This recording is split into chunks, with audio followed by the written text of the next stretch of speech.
This video will guide you to disable Windows 11 login password lock screen.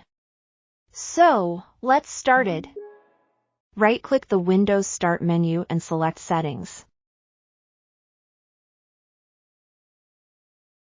Click Accounts from the left menu. Navigate to the Sign-in options. This will lead you to your system's sign-in settings.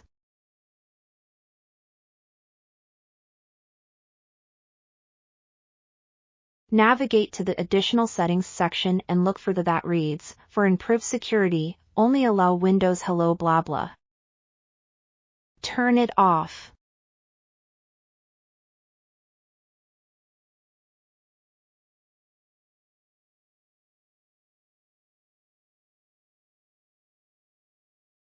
Find if you have been away. When should Windows require you to sign in again? Click the button in the right and select Never. This will disable the relogin requirement when wake up from lock screen. Turn off the window. Press Windows key +R. This will open Windows Run app. Type in netplwiz and press OK. This will open user account settings.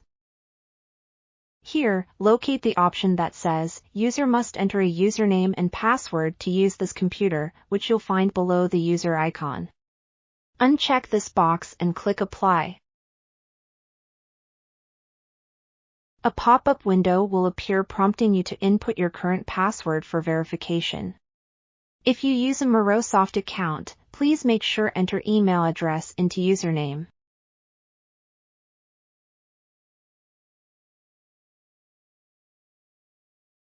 Click OK when finished. Click OK again to close the user account settings window.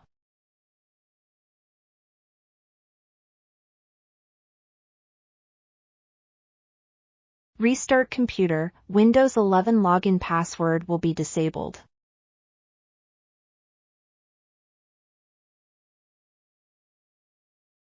Thanks for watching. See you next time.